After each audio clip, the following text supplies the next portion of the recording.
j'ai la très honorable mission d'animer cette table ronde. Le professeur Delfrécy a donné le ton ce matin lors de la première table ronde. Il a dit que nous sommes en panne sèche en ce moment en France sur la façon de construire la santé publique et que personne en ce moment n'y réfléchit. Voilà, au moins c'est clair. Pour se demander ce matin s'il y a un pilote dans l'avion santé en France, nous avons avec nous un magnifique plateau d'intervenants. Nous avons avec nous Madame Julie de Victor, qui est présidente du Conseil national professionnel des infirmières en pratique avancée et elle-même infirmière en pratique avancée à l'hôpital Beaujon de la PHP. Nous avons Monsieur Nicolas Revel, qui est le directeur général de l'assistance publique Hôpitaux de Paris, la PHP qui regroupe 38 hôpitaux et 100 000 personnels, petit rappel.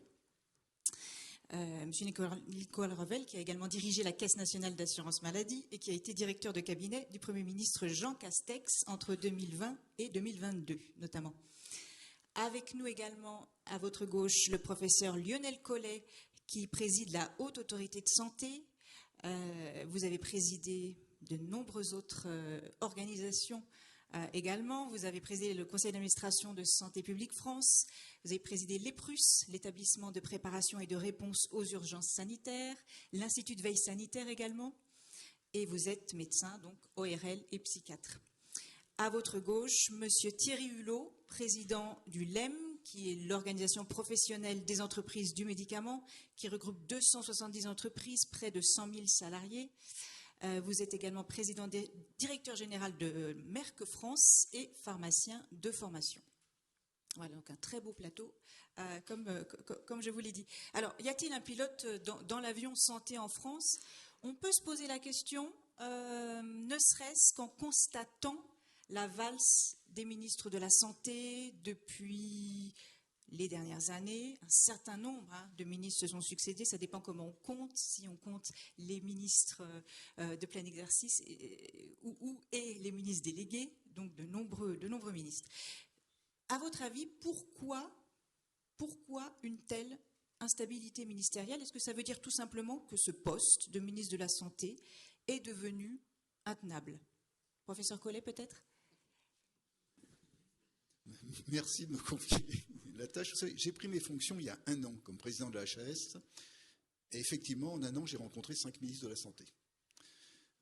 Seulement, pour moi, la question n'est pas le nombre de ministres de la Santé. On peut expliquer pourquoi on est à 5. Je veux dire, on sait qu'il y en a un qui a démissionné, qu'il y a une ministre qui n'a pas été réélue, qu'il y a quelqu'un qui a assuré un intérim. Donc, il faut être très prudent sur ce nombre. Ce qui est important, c'est la continuité de l'État. Ce n'est pas parce que j'ai été conduit à rencontrer 5 ministres de la Santé que je n'ai pas vu une administration qui fonctionnait, qui avait une impulsion et qui était. Ce qui ne veut pas dire que le ministre ne soit pas important, il est absolument indispensable, on aura l'occasion d'en reparler tout à l'heure. Mais le système a montré qu'il savait fonctionner. Et je rappelle quand même, pardonnez-moi, mais que la mission première de la Haute Autorité de Santé, c'est d'évaluer la qualité du système de santé. Et ce système de santé, si sa mise en place, son initiation repose effectivement sur des décisions politiques, sa mise en œuvre repose sur une administration qui est très robuste dans notre pays. Voilà. Monsieur Revel, quel est votre point de vue? Est-ce que, selon vous, ce poste de ministre de la Santé est intenable aujourd'hui? Non, je ne vais pas répondre à cette question. Ah, dommage. Non, je vais simplement, avec vous, faire le constat qu'en effet, c'est une vraie difficulté d'avoir autant de ministres en si peu de temps. Et quelque part, la question qu'il faut se poser, c'est que c'est au-delà d'ailleurs du nombre de ministres qui se sont succédés. Chaque fois, il y a une raison singulière qui fait qu'on peut difficilement en tirer une conclusion. Moi, je pense que l'autre circonstance aggravante, c'est que les périmètres ministériels ont beaucoup bougé. Et qu'on a eu des ministres qui avaient à la fois la santé, les affaires sociales, les personnes âgées, mais pas les personnes handicapées. Bon, et tout ça a beaucoup bougé. Moi, j'ai une conviction, en réalité, si on veut régler la question, non pas de savoir si c'est intenable, mais c'est de créer les conditions d'une stabilité. Parce que la stabilité, elle est quand même très importante, y compris pour les administrations qui travaillent sous l'autorité des ministres. C'est d'avoir un ministère qui prenne la santé, mais qui soit sur un périmètre large, avec les affaires sociales, les personnes âgées, les personnes handicapées, et qui, je le dis, parce que j'en ai la conviction, soit confié à une personnalité politique de poids. Parce que quand on regarde la différence entre le bloc santé, la partie économie et finances, l'intérieur, la défense, la stabilité est très souvent allée avec des périmètres larges et cohérents et avec des choix de personnalités qui ont du poids politique. Voilà. Et donc je pense que c'est vers cela qu'il faut aller. D'ailleurs, on est dans une configuration aujourd'hui avec une ministre Catherine Vautrin qui a un périmètre extrêmement large et qui est une personnalité politique. Moi, je suis prêt à mettre une pièce sur le fait que les conditions, sauf crise politique imprévisible, sera que... Voilà. Je pense que c'est important parce que si, comme Lionel l'a indiqué, on a des administrations robustes qui fonctionnent, je pense qu'on y reviendra. Jean-François Delfraissy l'a dit, on a besoin d'avoir des caps stratégiques. Voilà. Et pour ça, il faut que des conditions soient réunies au niveau politique. Monsieur Hulot, pensez-vous que l'équipe actuelle, donc Madame Vautrin et son ministre délégué, Monsieur Valtou, ont le poids politique suffisant pour qu'il y ait un petit peu de stabilité? Et est-ce que ça pose un problème, ce turnover? Le problème, ce n'est pas le pilotage, c'est qu'on a perdu la boussole. On a un cap qui a été défini lors de Ma Santé 2030, extrêmement ambitieux, et ensuite, il y a un pilotage qui est fait au plus près. Quand on est assis à côté de Lionel Collet, on ne peut pas dire que la HAS n'est pas pilotée. Il y a un vrai pilotage de l'administration au quotidien et qui assure une stabilité. Par contre, c'est la boussole et la tour de contrôle, où à la fois on veut tout et son contraire. Donc dans Ma Santé 2030, on veut être, en termes de médicaments, ce que je représente les entreprises du médicament, leader de la recherche, de l'innovation en santé au service de nos concitoyens.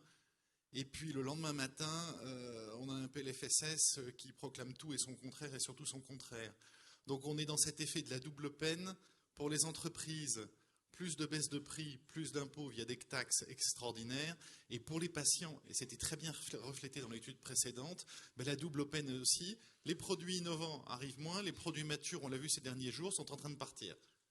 Donc le problème pour moi, c'est le pilotage, c'est la boussole, parce que pour piloter, pour exécuter, il y a une administration qui est en place et qui prend le relais et qui, fort heureusement, je remercie Lionel, quand la boussole tourne dans tous les sens, garde le cap dans la tempête, mais cette direction, et je crois que ça a été dit en introduction, il faut un objectif ambitieux pour la santé des Français, il faut s'en donner les moyens, et les moyens, c'est pas obligatoirement plus de ressources, c'est plus d'efficience.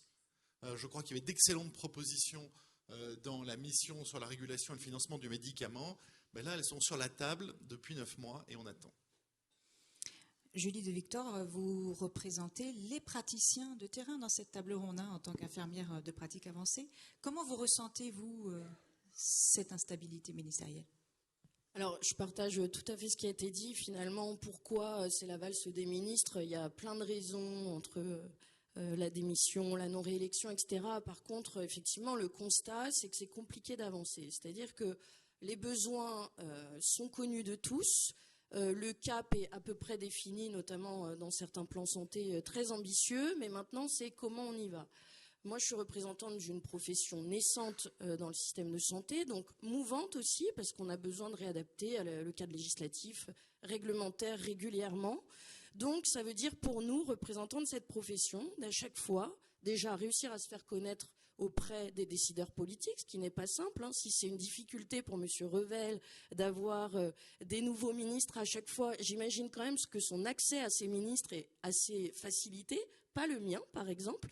Donc il faut de nouveau se faire connaître, il faut de nouveau aller convaincre le ministre qui est en place, ce qui n'est pas simple, alors qu'on avait réussi avec le précédent ministre à commencer à travailler ensemble, etc. Et puis après, il faut convaincre de prendre des décisions politiques législatives importantes. Ça a été le cas avec la loi Rist de mai 2023, loi Rist qui n'est toujours pas en application à l'heure actuelle, parce que qui dit loi dit ensuite travail technique réglementaire avec les administrations, alors elles qui sont relativement stables et qui nous connaissent pour le coup très bien. Mais malgré tout, pour que le décret paraisse, il faut de nouveau un arbitrage politique.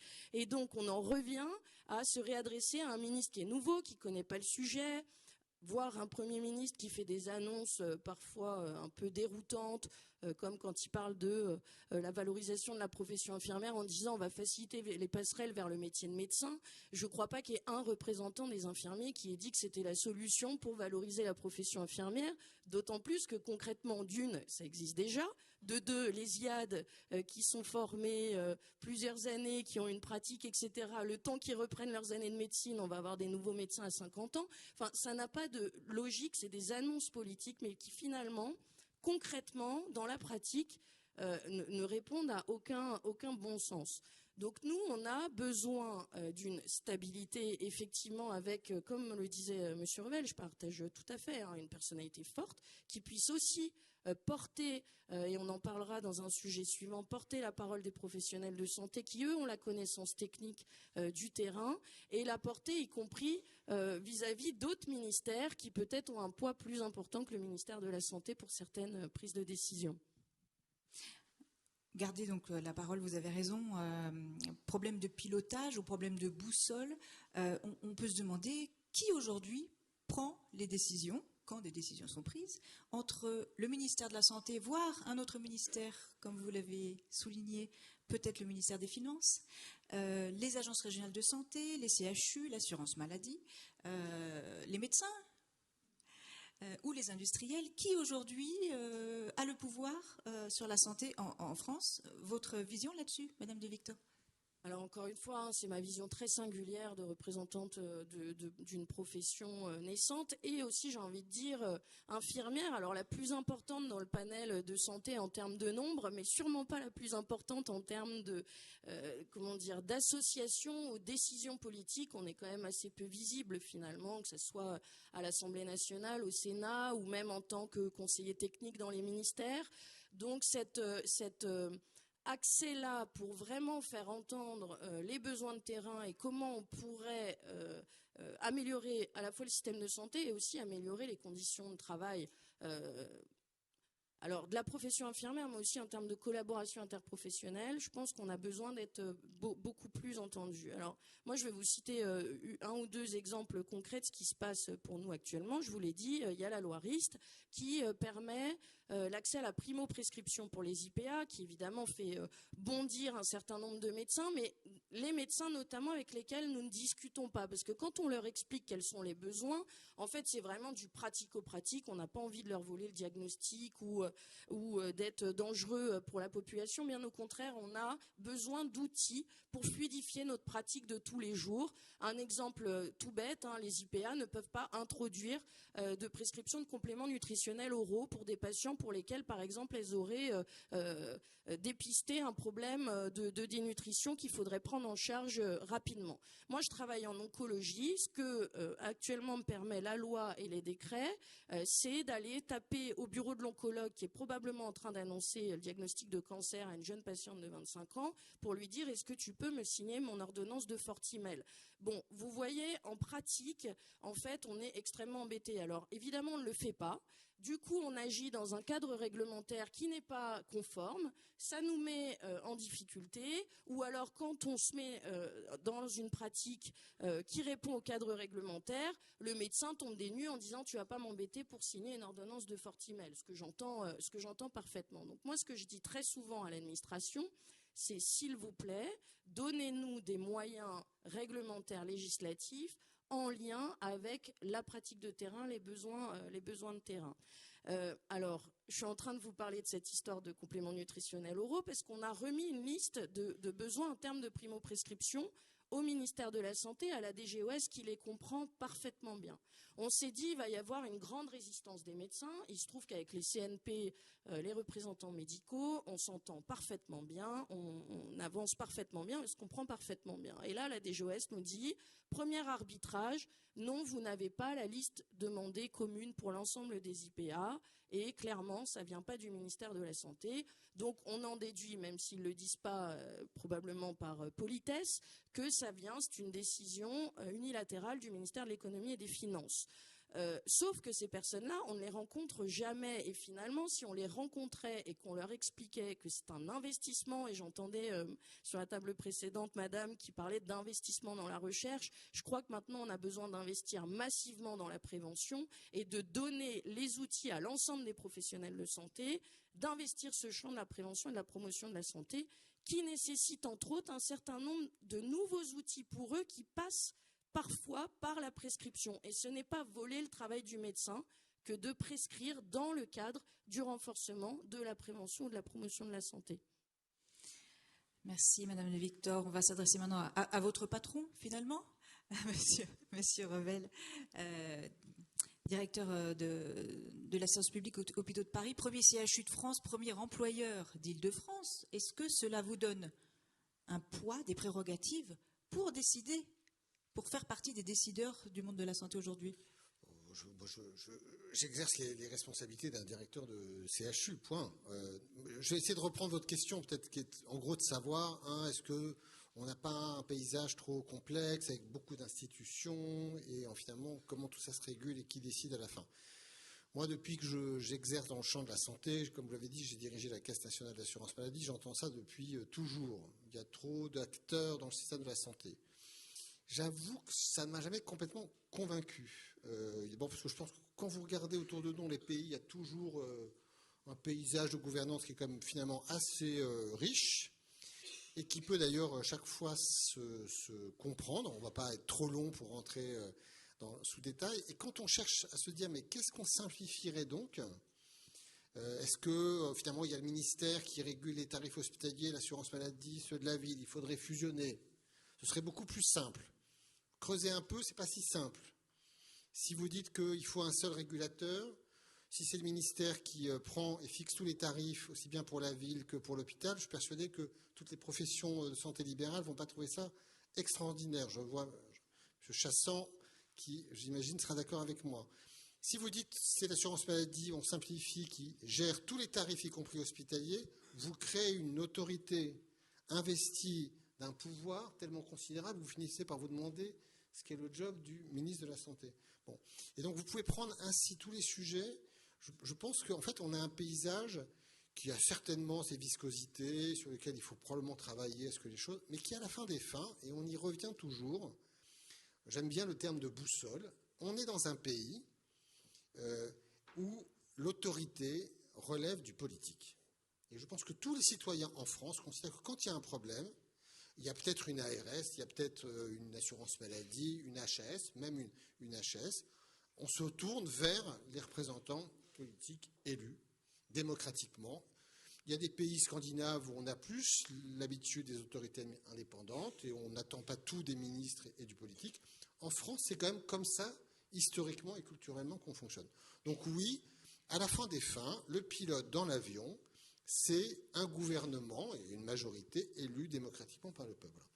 Et donc, on est tous, je pense, maintenant convaincus, et c'est de ça dont on a besoin. Je pense que pour que tout ce paysage institutionnel, les directions centrales, l'assurance maladie, les ARS, les AI, et tout le monde avance, il faut en effet un cap stratégique.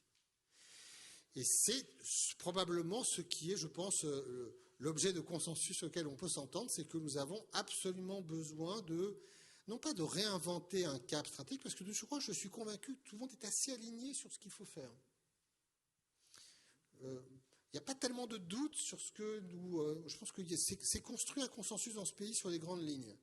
La question, c'est comment on passe d'un objectif à des modalités, à une programmation d'action, à une forme de cohérence générale dans les moyens utilisés et qui s'inscrivent dans la durée pour que les repères soient stables. Voilà. Et donc je pense qu'il y a absolument besoin de remettre, d'avoir ce temps politique au sens très noble du terme qui relève in fine d'un arbitrage politique qui sera assuré par l'État et qui permette ensuite de faire que l'ensemble de l'écosystème institutionnel puisse avancer de bonne manière et j'espère que les conditions en seront créées prochainement.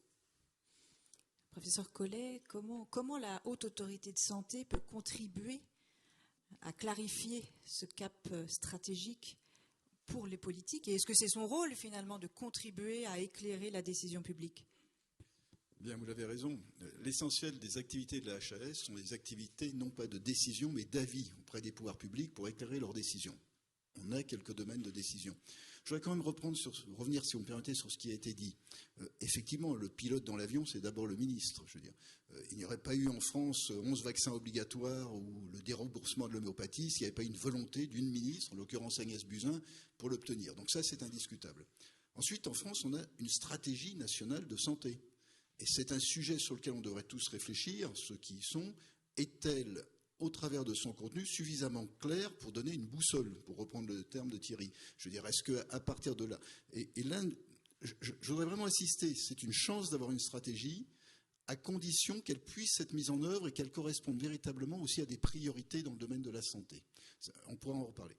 En revanche, à mon sens, ce qui a longtemps manqué dans notre pays, ce sont des travaux prospectifs dans le domaine de la santé. Un politique a besoin d'avoir cet outil de rapport prospectif, de savoir où on va aller dans 5 à 10 ans. Je m'adresse à la présidente du COVARS, qui a fait COVARS récemment, un travail vraiment passionnant sur les risques sanitaires dans une vision prospective, ce qui ne peut qu'aider les pouvoirs publics. Or, il me semble que notre pays devrait bénéficier encore plus de ce type de rapport vraiment prospectif dans d'autres domaines. Quant à la HAS a dans ses missions la réalisation annuelle d'un rapport d'activité, mais les parlementaires ont tenu à ajouter un autre point, avec une analyse prospective, et notamment sur une analyse prospective qui peut conduire à des modifications du système de santé et d'organisation afin d'en accroître l'efficacité. Donc nous faisons partie de ces acteurs prospectifs. Mais je crois que ça, c'est un point sur lequel il faudra insister. L'État a besoin d'un outil prospectif en santé qui, en ce moment, n'est que parcellaire. Monsieur Hulot, est-ce que la stratégie nationale de santé, d'une part, le plan peut-être Innovation Santé 2030, d'autre part, sont des outils adaptés, suffisants aujourd'hui pour fixer le cap en matière de développement de nouveaux médicaments, de développement des thérapeutiques au service des patients? Alors, pour avoir travaillé 10 ans ensuite, je fais une réponse qui est oui et non. Ma santé 2030, c'était la boussole qui donnait le cap. Et comme Lionel vient très bien de le dire, ce qui manque derrière, c'est cet outil prospectif.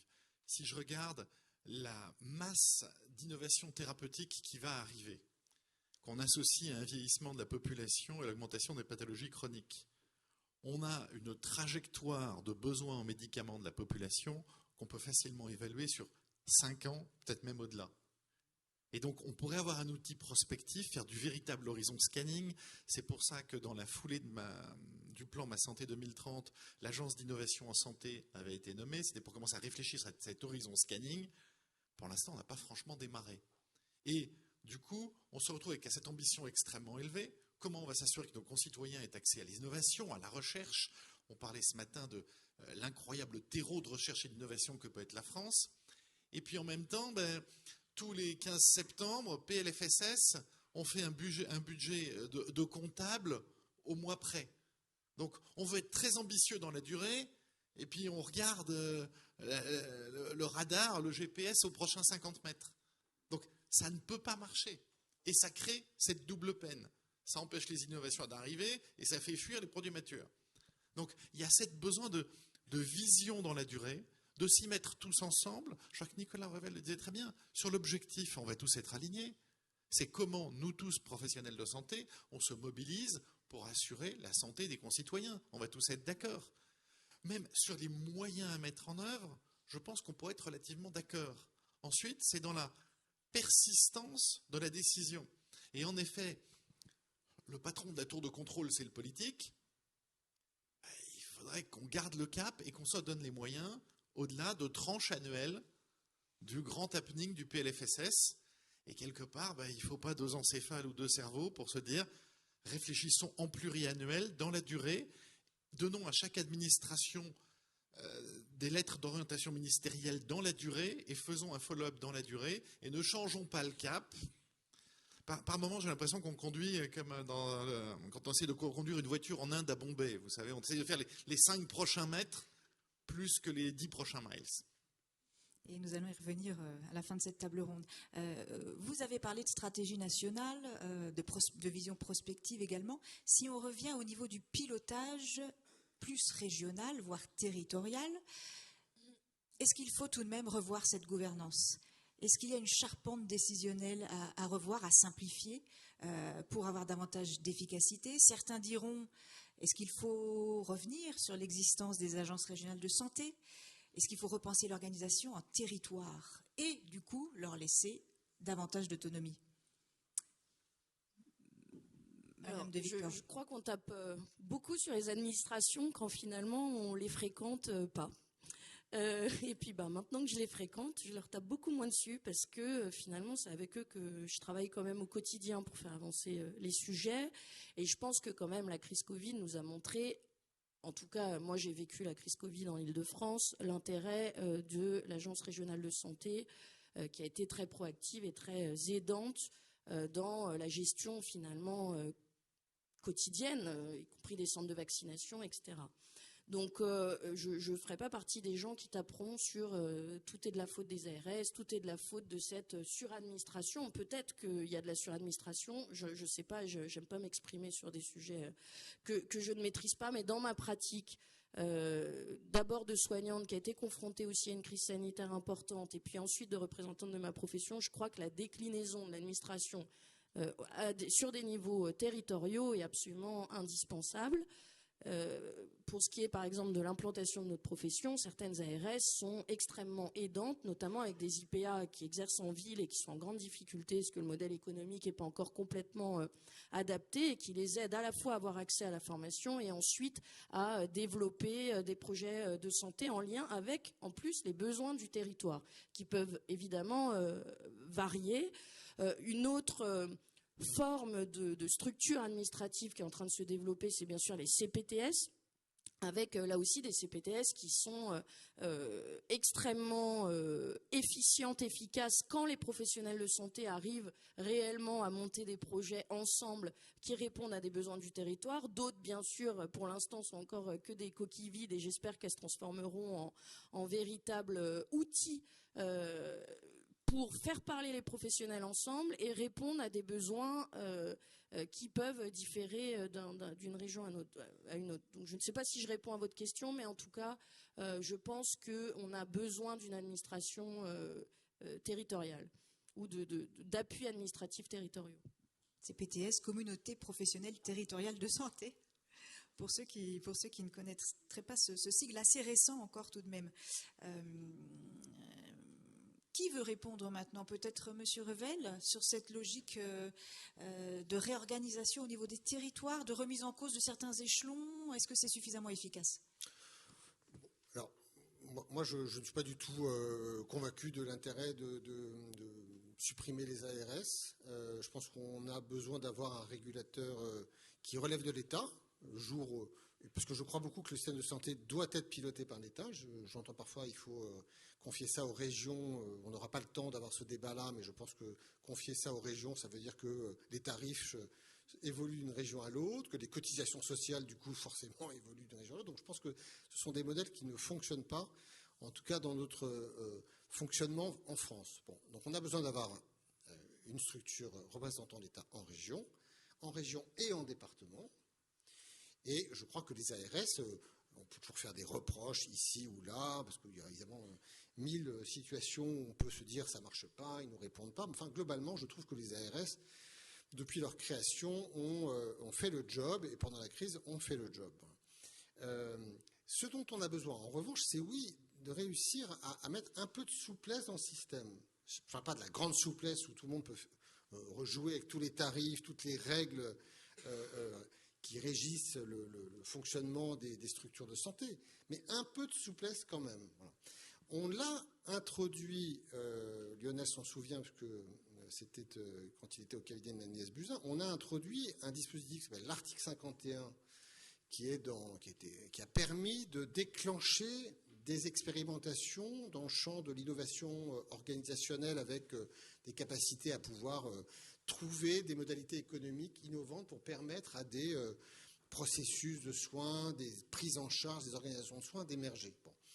c'est le type même de la souplesse qui commence et qui doit aller plus loin. Parce que je pense qu'on va avoir absolument besoin dans les prochains temps d'aller plus loin dans notre capacité à adapter nos outils et nos prises en charge. Tout à l'heure, j'ai entendu l'un d'entre vous dire l'enjeu clé dans les prochains temps, ce sera la prévention. Et quand on regarde ce qui nous attend en termes de vieillissement de la population, de falaises épidémiologiques avec le développement des pathologies chroniques, qu'on se dit qu'on ne pourra pas complètement s'affranchir des contraintes économiques, parce que certes les PLFSS c'est désagréable parce qu'il faut à un moment donné fixer un montant maximum de la progression de la dépense de santé. Le PLFSS, l'ONDAM, on discute de la progression de la dépense. Bon. On voit bien qu'on va avoir un sujet entre l'augmentation des besoins de santé et notre capacité à financer tout ça. Il y a un levier qui est fondamental pour essayer de faire qu'on fasse le moins mal possible, c'est enfin de pouvoir investir sur ce fameux mot de prévention, qui se décline à la fois sur la prévention primaire, que chacun connaît, essayer de faire en sorte que chacun soit moins malade, et aussi, et je dirais surtout, le fait que pour tous nos patients chroniques, on ait les moyens de mieux les suivre dans la durée. Et pour le coup, aujourd'hui, notre système, il n'est pas très bien articulé ni organisé pour faire ça. On a des acteurs de ville, on a des acteurs à l'hôpital, tout le monde est un peu enfermé dans son couloir. Et nous, par exemple, à l'hôpital, on les reçoit en consulte, on fait des ASDJ, hospitalisation de jour, mais notre capacité à suivre de manière un peu plus structurée dans la durée des patients chroniques, en lien avec nos partenaires de ville, aujourd'hui, moi, je ne connais pas le modèle.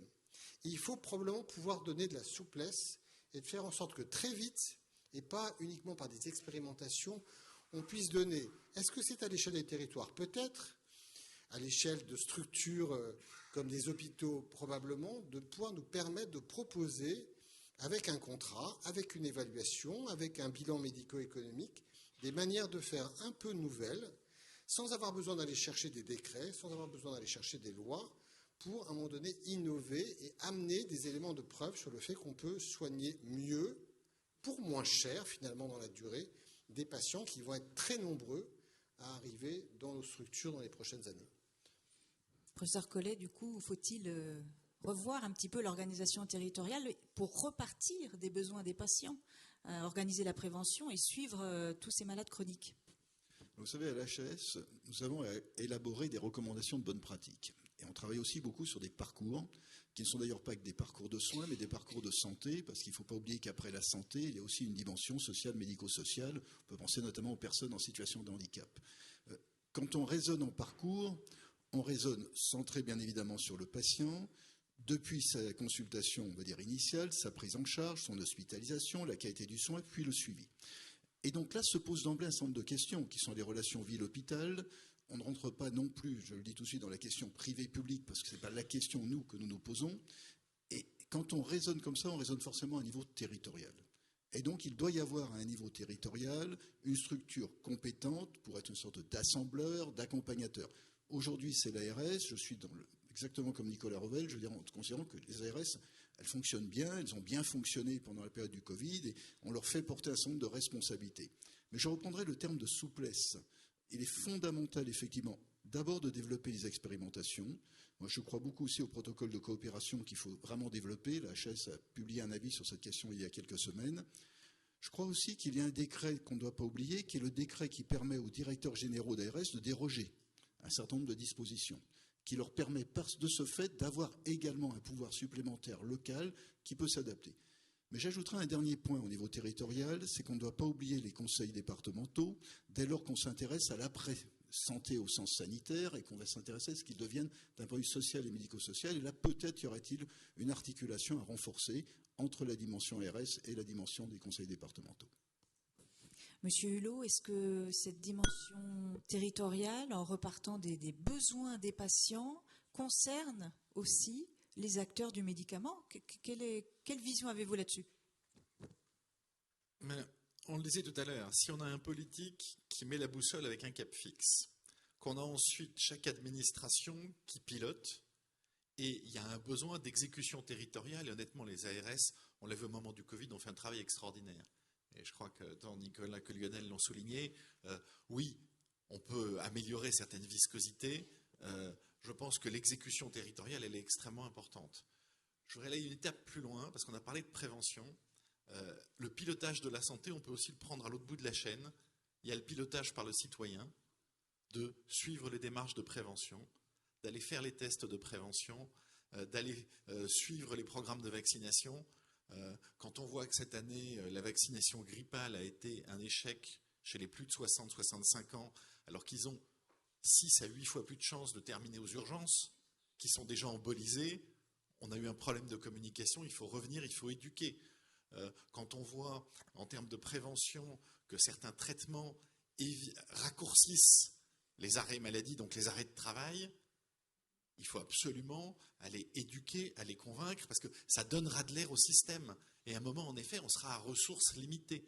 Donc, c'est comment on va pouvoir faire mieux, comment chaque euro investi va être plus utile. Et un de nos grands challenges à l'heure actuelle, c'est de dire, on a un peu tendance à avoir un budget un peu par couloir de nage, et on ne voit pas que ce qu'on investit dans un couloir de nage fait des économies dans les 4 autres. Et donc, c'est cet aspect prospectif, horizon scanning, qui fait partie de la solution.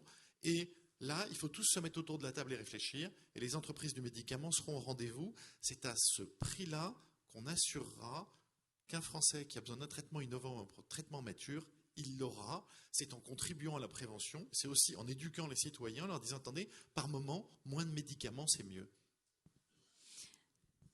Monsieur Revel, vous voulez réagir? Taquiner Thierry en lui disant qu'en fait, tous les coureurs dans leur couloir de nage sont persuadés que si on leur donne à eux plus d'argent, ils feront des économies aux autres.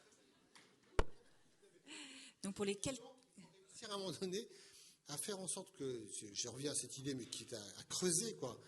Plutôt que de dire on va mettre tout l'argent sur l'hôpital, ou tout l'argent sur les produits, ou tout l'argent sur la ville, on essaie de se dire, on prend une pathologie et on essaie de trouver des modes de financement qui vont agréger, en effet, ce qu'il faut de consultation en ville, de prise en charge hospitalière et évidemment de ressources produits ou médicaments pour essayer de construire un combo et d'essayer de voir comment, avec tout ça, on soigne mieux, parce que moi je pense que le plus fort vecteur d'économie en santé, c'est la qualité des soins, et comment on améliore cette qualité des soins, mais avec l'ensemble des dimensions et des paramètres de la prise en charge. Entièrement d'accord, et c'est là où le patron de la tour de contrôle est nécessaire, c'est pour nous mettre tous autour de la table, pour avoir cette réflexion, pour l'avoir par parcours de soins, et on sera au rendez-vous, parce qu'on a tous le même objectif. On a besoin de quelqu'un qui catalyse cette discussion. Je vais vous prendre un exemple récemment. Alors, un des récents ministres de la Santé nous avait convoqué en disant, écoutez, les pénuries, c'est insupportable, on est tous d'accord, on va faire une charte de bonnes pratiques de la distribution du médicament. Ça s'est fait en 8 jours en mettant toutes les parties prenantes autour de la table. Donc, il faut vraiment qu'il y ait quelqu'un qui prenne ce pilotage, dise maintenant, on se met tous autour de la table, et collectivement, quelles solutions on apporte, et ensuite on exécute. Il nous reste 2 minutes 30. On va évoquer rapidement 2 leviers possibles pour piloter la politique de santé. Le premier levier, vous en avez déjà parlé, Monsieur Hulot, c'est l'argent. Aujourd'hui, le levier financier, il se concrétise par chaque année des discussions et le vote d'un objectif national d'assurance maladie. Est-ce que ce fonctionnement, sous forme d'ONDAM, cette vision à court terme, est-ce qu'elle est vraiment adaptée aux objectifs que vous venez de citer, notamment au développement d'une politique de prévention? Julie de Victor, j'aimerais bien entendre votre point de vue là-dessus. Oui, moi, chaque année, je me demande pourquoi on remet en route toute cette mécanique quand même, en plus qui use des ressources humaines importantes, parce qu'on parlait tout à l'heure de l'administration qui continue, etc. Je suis désolée, pendant les discussions sur le PLFSS, toute l'administration s'arrête pour s'occuper exclusivement du PLFSS. Pendant ce temps-là, tous les autres sujets sont relégués en arrière-plan. Je pense que la prévention, clairement, là, il y a un investissement majeur à faire. Donc, si on considère que ça doit rentrer dans le cadre du PLFSS annuellement, c'est sûr que ça va faire un trou dans les augmentations de dépenses de santé. Sauf que si on se projette à 5 ou 10 ans, comme le disait Monsieur Revel, je pense que la seule solution de contenir les dépenses de santé, ça va être d'investir massivement sur la prévention et la promotion de la santé, et aussi, du coup, sur des ressources humaines en charge de la prévention et de la promotion de la santé, et avec les outils, encore une fois, adéquats pour qu'on puisse mener ces missions-là, qui ne relèvent pas évidemment exclusivement de la casquette médicale, mais pour lesquelles l'ensemble des professionnels de santé doivent s'investir d'une part et être probablement aussi beaucoup mieux formés. On a parlé maladie chronique, mais personne âgée, avec toutes les spécificités de la personne âgée. Je viens d'hospitaliser ma grand-mère de 93 ans, autonome. Si je suis pas derrière et que, sincèrement, j'embête pas tout le monde, en 3 jours, elle est grabataire parce qu'elle reste au lit, parce qu'on lui met la couche d'emblée et qu'on dit, mais attendez, ma grand-mère, elle va aux toilettes, elle se lève et il faut qu'elle mange au fauteuil. Mais pourquoi ce n'est pas fait? Parce que le personnel n'est pas suffisamment formé quand on n'est pas dans un service de gériatrie. Est-ce que ça veut dire qu'il faut avoir une autre logique pour le financement de la sécurité sociale, arrêter de raisonner d'année en année, mais avoir un nouvel outil sur plusieurs années, voter un budget sur plusieurs années? Professeur Collet ou Monsieur Revel, vous voulez répondre? Non, mais je pense qu'à la fois, oui, on le dit tous, il faut avoir de la vision moyen terme et de pouvoir mettre en cohérence une action avec des capacités de financement qui doivent être visibles et projetées à 3, 4, 5 ans. Bon. Après, une fois qu'on dit ça, on est tous d'accord, on voit bien moi je pense qu'on ne pourra jamais complètement s'affranchir de cet exercice pénible d'avoir un budget annuel. Parce que si on théorise le fait que tout ça, ça devient un truc à moyen terme, un peu gazeux, et puis on fera les comptes à la fin, on voit bien qu'on aura une dépense de santé qui va évidemment galoper parce qu'elle ne sera pas d'une quelconque manière sous contrôle. Et moi, je reprends ma casquette d'ancien directeur de l'assurance maladie. Moi, je dis attention parce que je veux dire, une dépense à un moment donné qu'on laisse partir, parce que le tendanciel, il prend à la fois des facteurs tout à fait légitimes de besoins de santé, et puis il y a aussi, on le sait tous, dans le système, des problèmes d'efficience, de gaspillage, de prescriptions inutiles, de problèmes d'organisation, tout ça existe aussi. Il y a de la bonne et il y a de la mauvaise dépense. Bon. Et donc si à un moment donné on lâche tout et qu'on laisse partir le truc en disant on ne va pas s'embêter avec ça, je veux dire, on fait du déficit. Et quand un système de protection sociale est en déficit, c'est soit des augmentations de cotisations, ce que font les complémentaires, soit c'est du déremboursement. Et c'est ce que l'assurance maladie a vécu au long de ces décennies. Bon. Et donc, il ne faut jamais croire que le déficit est anodin. Il n'est jamais anodin. Voilà. Donc moi, je continue de penser qu'il faut avoir un instrument de régulation annuel. Dans le PLFSS sur lequel on passe beaucoup de temps, il n'y a pas uniquement des chiffres, il y a aussi des articles de loi qui permettent de faire avancer les choses. Et oui, en effet, il faut essayer d'inscrire ça, non pas dans une vision à 12 mois, mais dans une vision plus moyen terme, adossé à une vraie stratégie, une mobilisation des acteurs. Et d'ailleurs, moi, à la PHP, quand j'ai pris mes responsabilités début 2022, j'ai essayé de projeter une stratégie à 5 ans pour essayer de faire repartir la machine, de réduire mon déficit. Et la première chose que j'ai fait, c'est de négocier avec l'État un contrat à 5 ans. Donc je ne vais pas vous dire qu'on n'a pas besoin de visibilité pour pouvoir piloter des évolutions, des transformations, des stratégies de rebond. Un dernier mot peut-être, professeur Collet.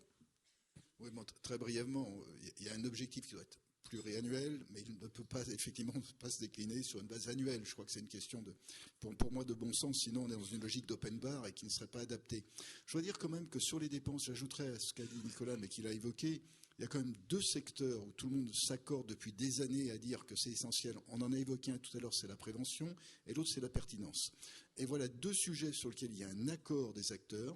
Je veux dire, il y a un accord politique et il y a une difficulté redoutable de mise en œuvre et d'une politique de prévention et d'une politique de pertinence qui aurait des conséquences bien évidemment sur le plan des dépenses de l'assurance maladie, mais surtout des conséquences positives à terme. Hein, il ne faut pas l'oublier. Donc ça, c'est un sujet qu'on ne doit pas oublier. Merci beaucoup à vous 4. Merci infiniment.